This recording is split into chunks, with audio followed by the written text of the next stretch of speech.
Welcome to my channel, where we uncover cybersecurity secrets and arm you with the skills to stay safe online. Let's dive in. This content is intended for educational purposes only.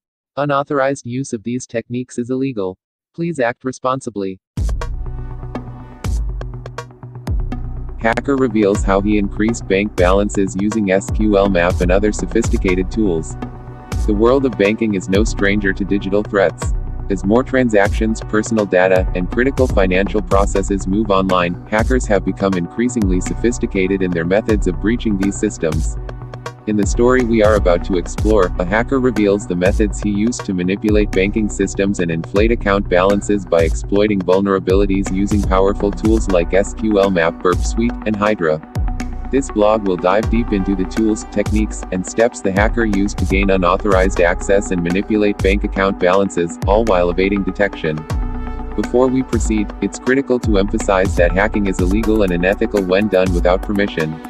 This blog post is purely for educational purposes, designed to raise awareness of the vulnerabilities that exist in many online systems and the importance of cybersecurity measures to defend against such attacks. Reconnaissance, mapping out the target. The first step in any successful attack is reconnaissance, or the process of gathering as much information as possible about the target. Without this critical phase, an attacker would have no idea where the weaknesses lie or how to exploit them. In the hacker's case, the first step was identifying the bank's online presence and understanding how its systems communicated with external sources. One of the primary tools used for this purpose was Shodan, often referred to as the search engine for hackers. Shodan allows an attacker to find devices that are exposed to the internet, including servers, databases, and IoT devices. For the hacker, this meant scanning the bank's online infrastructure to identify vulnerable devices and exposed services.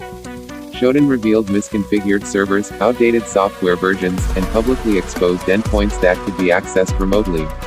In addition to Shodan, the hacker used Maltego to visualize relationships between the bank's domains, subdomains, and the connections between various devices. Maltego helps map out potential entry points by showing the paths that an attacker could use to move through the bank's network. Using these tools, the hacker identified an outdated API and a login portal that seemed ripe for exploitation. SQL injection attack, exploiting database vulnerabilities. Armed with valuable data from the reconnaissance phase, the hacker now focused on exploiting the bank's database. One of the most effective and commonly used attack methods in this stage is SQL injection, a vulnerability that allows attackers to execute arbitrary SQL commands in a database through insecure input fields like login forms or search bars. SQLMap was the hacker's tool of choice for automating the exploitation of this vulnerability. SQLMap is a powerful tool that automates the process of detecting and exploiting SQL injection flaws. Using SQLMap, the hacker targeted the bank's login portal, which was vulnerable to SQL injection. The tool allowed him to craft complex SQL queries that bypassed the bank's login process entirely. With SQLMap, the hacker didn't need to manually enter malicious queries for each field. Instead, SQLMap automatically tested multiple payloads, one of which successfully bypassed the login mechanism. By exploiting the SQL injection vulnerability, the hacker gained access to the bank's database. This access allowed him to execute database manipulation commands, including increasing the balance of specific accounts. For example, by running the following SQL command: update accounts set balance equals balance plus 100,000 where account underscore it equals 12,345. The hacker was able to add $100,000 to an account, effectively inflating the balance without any traceable transaction. This was a simple yet highly effective way to alter financial data directly within the database. The system failed to validate or authenticate the changes made, which allowed the hacker to continue manipulating the account without triggering any alarms. API manipulation, intercepting and modifying requests. With administrative access to the bank's database, the hacker was now in a position to exploit another weakness: unsecured API endpoints. Modern banking systems rely heavily on APIs, application programming interfaces, to handle requests between the front-end user interface and the back-end server side. However, many banks fail to secure these APIs, leaving them vulnerable to exploitation. The hacker used Burp Suite, a popular web application security tool, to intercept and manipulate API requests. Burp Suite operates as a proxy between the user and the server, allowing the hacker to capture and modify HTTPS traffic in real time. By sitting between the client, user's browser, and the server, Burp Suite made it easy for the hacker to manipulate the data sent to and received from the server.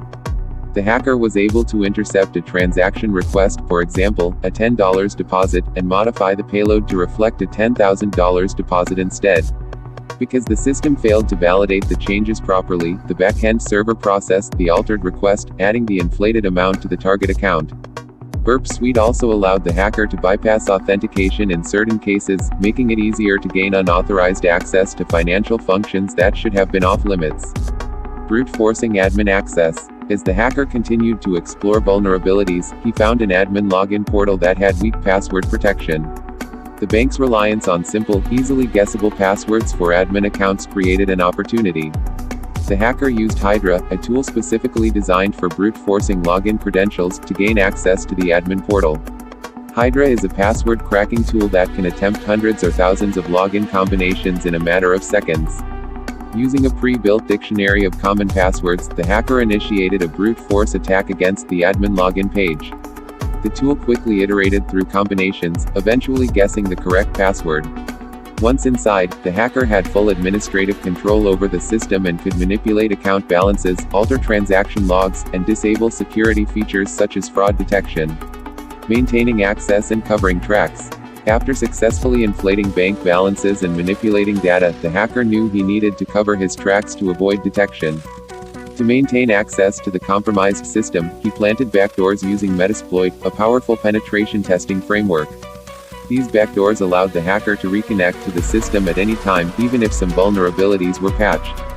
Additionally, the hacker used proxy chains, a tool that routes internet traffic through a series of proxy servers, to hide his real IP address. This made it incredibly difficult for anyone to trace his activities back to his physical location.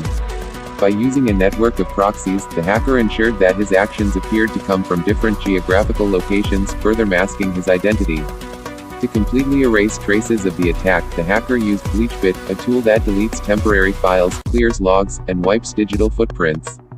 The hacker erased all evidence of the SQL injection, API manipulation, and brute force login attempts, leaving no log files for the bank's security team to review. Cashing out, laundering stolen funds. With the manipulated bank balances safely altered, the hacker now turned his attention to cashing out the stolen funds. Direct withdrawals from accounts would have triggered suspicion, so the hacker used money mules, intermediaries who withdraw and transfer funds on behalf of the hacker.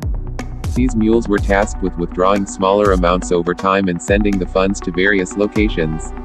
The hacker also converted large sums of stolen money into cryptocurrency. By moving the funds to Bitcoin or Ethereum, he could take advantage of the anonymity these platforms provide. The hacker used decentralized exchanges and tumbling services to further obscure the origin of the funds. Tumbling mixes multiple cryptocurrency transactions together, making it difficult to track the funds back to their source. Finally, the hacker distributed the funds into a series of anonymous wallets, ensuring that the trail was as convoluted and complex as possible.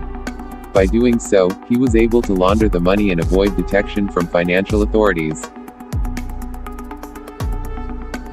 Thanks for watching. Don't forget to subscribe and click the bell icon to stay ahead in cybersecurity. Check out more videos here to keep your knowledge sharp.